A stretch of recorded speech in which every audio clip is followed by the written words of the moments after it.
Primaris bookshelf. So again, I'll be doing kind of another review of more than one title, but they're all related, and as you can see, the theme of the day is the Carcharodons. Definitely a great chapter. It's also another one of my favorite army chapters I have. Aside from my salamanders, they're also my most largest army I have currently. So I'll be going over the Red Tithe, and then also there are also actually there's 3 EPUBs that you can get off of Black Library. The Judges in Their Hunger, the Reaping Time, and Death Warrant, which just recently came out probably about a week or 2 ago. All great reads. So I'll start off with them kind of in order that they kind of came out, I guess, if you will. So the first one is The Judges in Their Hunger. Now, the rest of the titles were all written by Robbie Macniven, who has now essentially become the father of the Carcharodon lore. He has really taken this, and it's awesome.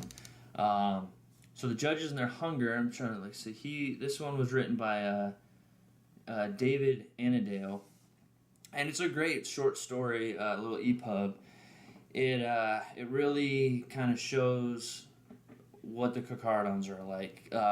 Really, I don't know if this came out around the time as the Forge World Death Warrant books, but either way, the only for years and years, the only kind of background lore or hint into the Carcharodons that we ever had at all was this short story, The Judges in Their Hunger, and the Dab War books that Forge World put out, the campaign books that features many different, I actually have, as you can see behind me, this poster of all the different chapters that were involved in that.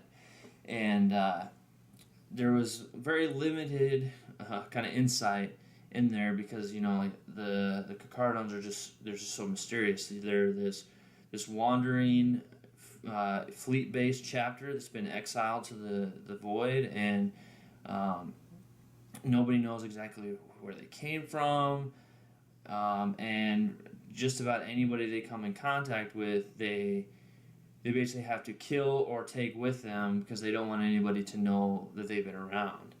One of the great things of the Badab Wars, when they showed up during when the traitor, the tyrant, was basically turning against the Imperium, they showed up, and all the loyalists and the traitors were both kind of like, well, who's this? Nobody knew whose side they were going to be on. And then, of course, shortly thereafter, it was pretty obvious that they were fighting on the loyalist side, and really helped turn the whole campaign around, I think. And then something I love about that is because they're fleet-based, they don't really have any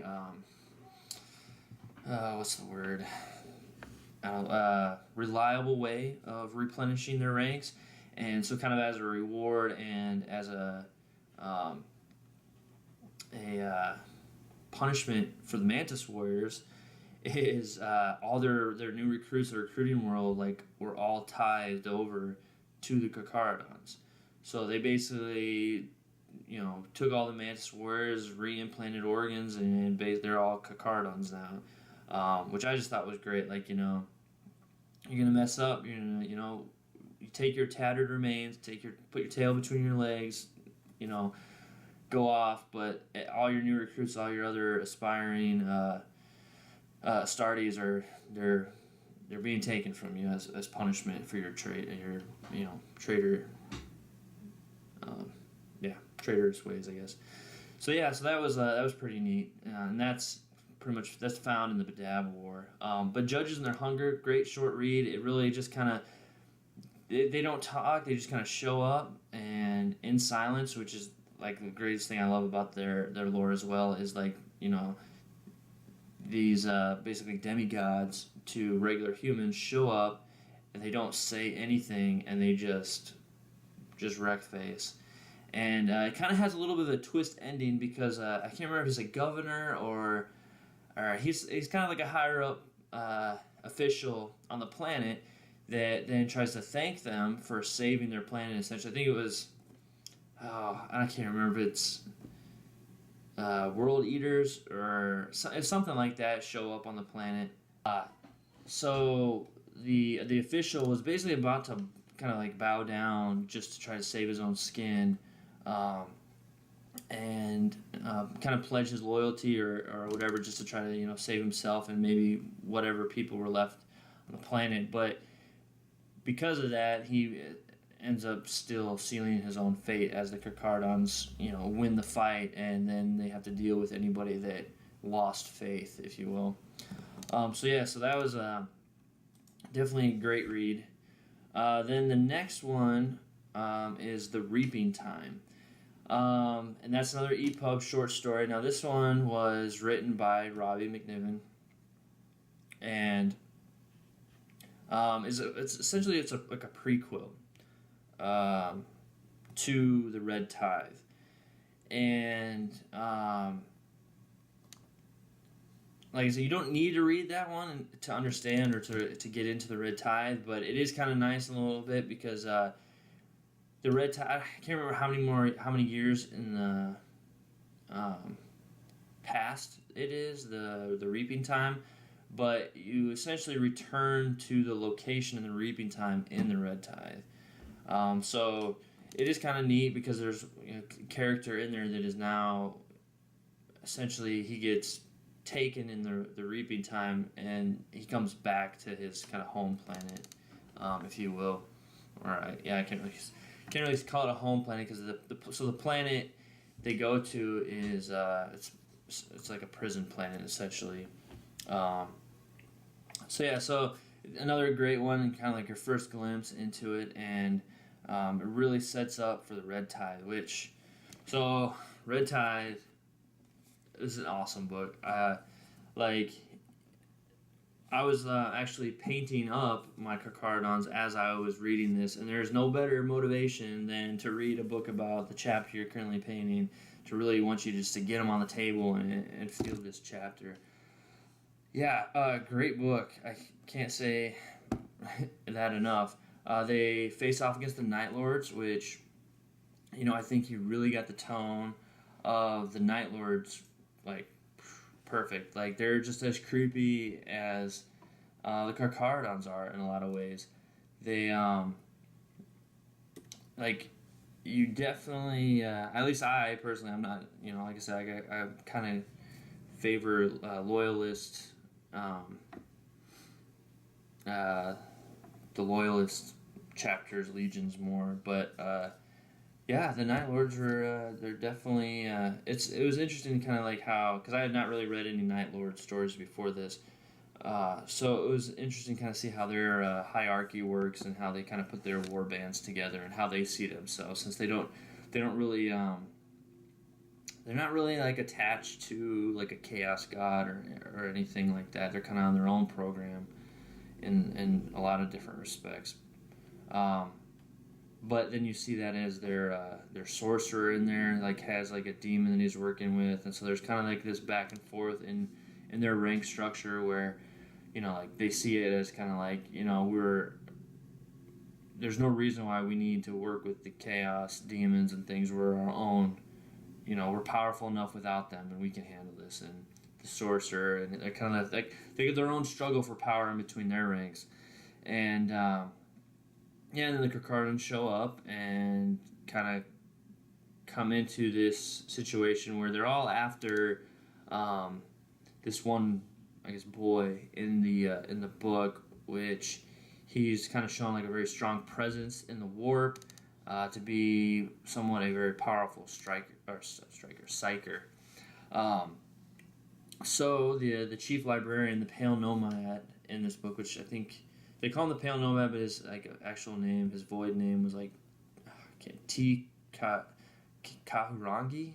I don't know. I'm not. It seems like a lot of the words are very like Hawaiian, Samoan, or Maori related, which I really enjoyed, because you can definitely see that in kind of like a lot of the Carcharodon artwork and stuff like that. The different art and tribal tattoos and stuff that they have, that it seems to have kind of like that very oceanic, predator aesthetic to it.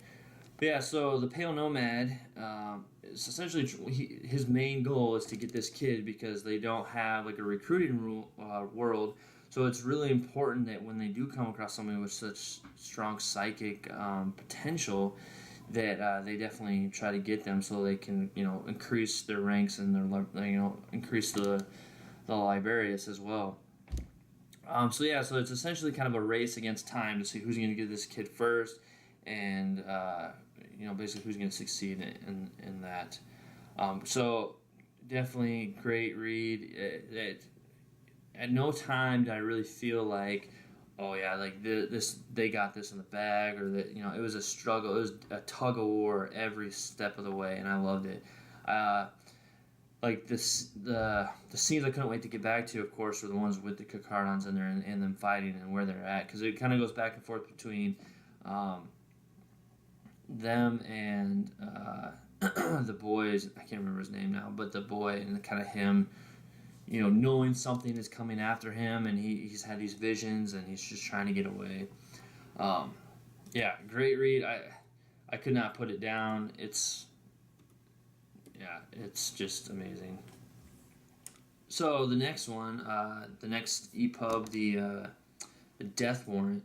So this just recently came out. And this one features the Carcharodons, a rogue trader on an expedition, and Necrons. Loved it. Again, I'm really enjoying. I like Robbie's style of writing, and I definitely really enjoyed this. Again, like I said, I'm pretty new to reading a lot of these lore books and stuff, and so I definitely will jump into the stories first that interest me the most. So Salamanders, Carcharodons, etc. So Necrons. I haven't read anything with Necrons in it, and I love the way he did it. It kind of really felt like if I was to make like a 40K movie, I would make the Death Warrant. It'd be a great kind of like a short movie. It could be like a full length, hour and a half, 2 hour movie, but you could also just make like an hour. I could see it be a great hour long movie. It just really felt like the 40K Mummy. I don't know if that's necessarily what he's going for, but this expedition, she has the rogue trader. She inherited the warrant of her warrant from her father who passed away, and so she got his crew, his expedition, and his ship. And I can't remember what they're looking for now, what it's called, but it's like oh man, I can't remember. I keep wanting to think Resurrection Orb, but that's from the actual game. But that's what I kept thinking about. It was like an amulet. But yeah, so they're looking for this. I want to say like it's an amulet. I can't remember the name now, but so they're looking for it, and her father had spent his whole life looking for it, and they finally find that it could be on this planet. And they find these ancient tombs, and everything's kind of like river beating with power, and they find these tombs, sarcophaguses that all these sarcophagi everywhere they can't open. Charges aren't they're just too powerful. They're made like this onyx black metal, and anyway, so as you're reading, it's like, and they're completely oblivious as to what this is, and like we're all obviously into the universe. So like, oh, okay, Necrons. Plus, it helps that the cover has a Necron glyph on it, but so like we kind of know what's coming. But I really like the way that they did it. There's a part their ship in orbit says that there's another ship in it that just entered the system, and it's a Stardate ship, and they start freaking out because like why are they here? Like this is not good. They go back to their camp, and then a small 6-man squad comes out and basically tells them that they can stay or they can leave, but if they stay, they're most likely going to die. And that's about as far as they go. And they're, as a rogue trader with her warrant, like technically, I guess, the relationship between them and the Astartes is that with that, they really can't tell her to leave. If she was not a rogue trader with a warrant, they would basically be like, all right, you're out here, get. But Because of that, she can stay, and so their team basically follow them into the crypt, and as they're going deeper, they try to set up like communication relays so they can still talk on the Vox back up to their ship, and then they keep coming across all these different things, and as they go across like what was it? There's like I can't remember what it's called now in the Necrons. It's like a big I don't know if it was a Tetrarch walker or what they're anyway. There's like a big walker thing that looked like, the way it's described is like up into the ceiling. There's all these tubes, and it's just kind of dormant, and they're trying to do their best not to wake anything. Of course, when they get to the room that has like the amulet thing, she grabs it and like sets off. It kind of reminded me of like the Temple of Doom, Indiana Jones. He grabs it, and all of a sudden everything's like starts waking up, and they have to run out of there. But before that, they're passing through, and they lose communication, and they're like trying to figure out like they're like why is this? And then of course the Carcharodons are like, well, we're too deep. You shouldn't expect reliable communication. Like, yeah, but we put up a relay. There shouldn't be. So anyway, so they send back like their communications expert with basically like a retired was it Catcan? I don't know if that's right, if I'm saying that right, but an old retired Rambo type, to kind of escort him back, and they leave, and then they don't ever really hear from them back. They can't get them on communication, and so they're kind of wondering like what happened. Well, we can all kind of guess, but probably the most eerie moment and probably my favorite moments of the book is they start hearing like this slow like clanking footsteps behind them. And they turn around and they look, and they see this, skeletal type figure with like loose, like a loose garment or something. And they see like these green glowing eyes, and then lo and behold, it comes closer, more into the light, and it's a flayed one. He's got the skin of the Vox operator draped over him, and the way they described, like he had his face and where his eyes were with a green glow coming through, and it was just like, oh, that's so. That's exactly how the flayed ones are, like that, how they are, and I love the way that they portrayed it so much. Like now, I'm just like I really want I like the flayed one models are great, but now it's like I really should update those and just somehow make them even more creepier, because just the picture that was into my mind was just like, oh yeah, that would be to see that reading the book, but I was just like to see that on the big screen, like just should be something I don't think a lot of people that aren't into that don't really know much about 40K, they'd all be like, whoa, that's crazy. But yeah, so then of course they quickly put it down, but yeah, and then just the description of the rogue trader, I can't remember her name now either, but how shocked she was when this metallic thing with her friend, essentially her friend's skin draped over it. It's pretty crazy. But yeah, so it was a great short story. I don't know how that might play into the next Carcharodon book, because so I'm part of the Facebook 40K Carcharodons group, because I have a Carcharodon army, and it's a great place to talk about things. And one of the awesome things about it is the author, the Black Library author, Robbie Macniven, is a part of the group, and he'll stop by from time to time and kind of give little tidbits here and there. And one of those things is there is going to be a sequel to the Red Tithe called The Outer Dark, and he has completed writing it. He just posted probably about the time the Death Warrant came out on Black Library, that he has completed it, submitted the completed copy to them. But I guess the process between like editing and any changes that need to be made and to final approval to printing, so we probably won't see it till next year, which is already September now. So, next year isn't too far away. But when next year, that's kind of the question. But yeah, definitely looking forward to that. So I don't know if this the Death Warrant will be its own kind of standalone thing, because there is the Rogue Trader character who I think she's the only survivor left of the expedition. So spoiler, sorry. But yeah, so she basically gets given a choice because, like I said earlier, like the Carcharodons show up and they either leave no survivors or take all prisoners. Those are your two choices.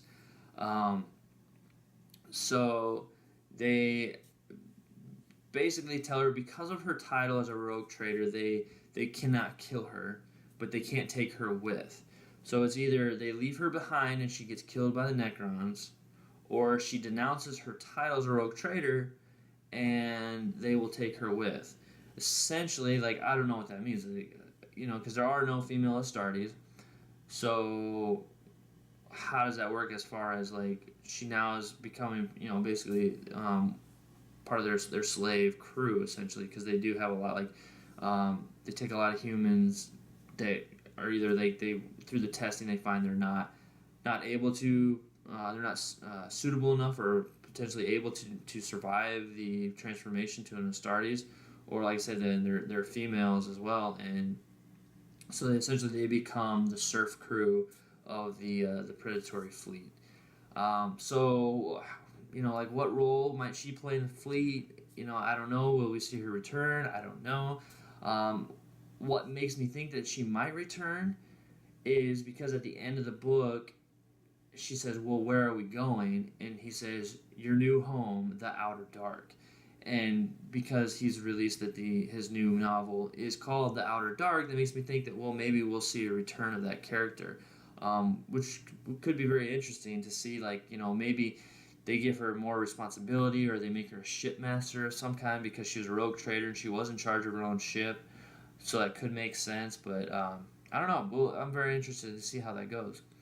But yeah, so definitely recommend these novels and the novel and the short stories. I've noticed since the Red Tithe came out, the amount of Carcharodon armies and players has definitely increased, which is not a bad thing. I definitely it's always a good thing to get people more into newer armies, or maybe people that weren't into the hobby get into the hobby because of that.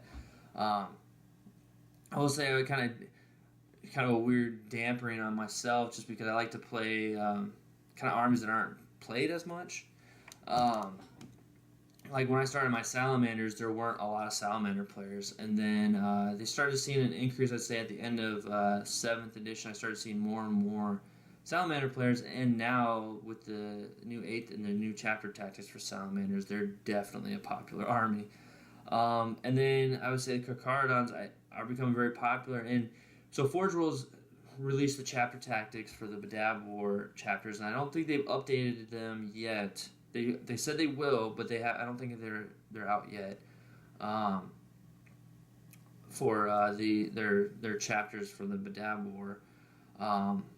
So right now it's great to see that there's still, without that, there's an increase in Carcharodon players just based solely off the lore and everything. Like I said, like Robbie Macniven has done. To really kind of bring them to the forefront. And as he writes, as another book comes out, I definitely think we'll see more and more sharks on the board. And then when Forge World releases those chapter tactics, that would be a definite thing we'll see. But yeah, so like I said, definitely pick these up. They've just actually released this in paperback. So definitely another an option. I actually don't think it's available on hardback anymore. So if you like hardbacks, you might be able to find one on eBay or Amazon or something maybe, or if like your local Games Workshop or bookstore carries them. But I do know the paperback is now available. So I highly recommend them. It's great reads, and yeah. So all right, well. Like I said, I don't know. This one might have gone a little bit longer. I definitely was a fan of these ones. So, quick edit that I had to do real quick to add in is something that I forgot. I was going to mention it and then forgot and then remembered. So, quick back in at the end of the video here. So, Primaris and Carcharodons. How does that work? That's been like one of the biggest questions since Primaris came out, because the Carcharodons do not go or don't have the ability to get refitted, resupplied, recruited like the normal chapters do. So that was a question that got brought up, and the great thing is Robbie Macniven has a great interaction with his fan base, and he shed some light on it. Essentially, he said, go ahead, get the new models, put them in your armies, because the Carcharodons will be getting Primaris. He expanded a little bit more to say that they will not be getting them through the official channels, meaning like how they were, made on Mars and then kind of divvied out. There we go. So they'll be getting Primaris not through official channels, and this will be expanded on more in his sequel, The Outer Dark. That's about as much as he really went into it. It sounded like they're not getting Primaris Marines, but they're getting the ability to make Primaris Marines. So to me, I was kind of, when I read that, I was kind of like, I don't know what does that mean? Like, so they're given the recipe, and then they have to go find their own ingredients, essentially. But the thing that, while that part works, is the new armor, the Mark 10 armor that they fit into, because they're bigger Marines, so they're not going to fit into the regular stuff. And right now, you'll know if you read the books, the Red Tithe is when they go out and they basically get new people to replenish their chapter and their surf fleet forces throughout their chapter.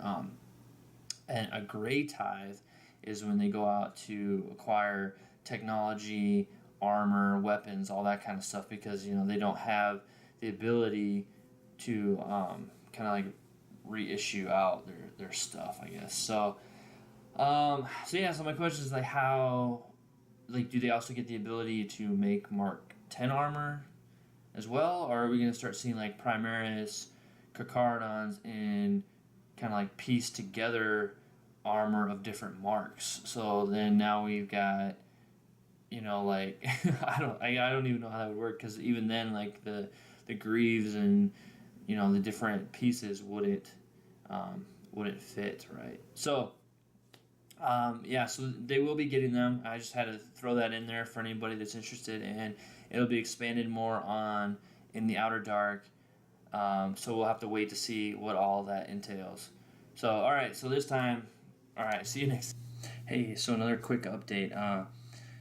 The Death Warrant short story has actually been confirmed by the author on the Facebook Carcharodons group that it is in fact going to be, or not going to be, it is a prequel to the new Outer Dark sequel to the Red Tithe that will be coming out sometime next year.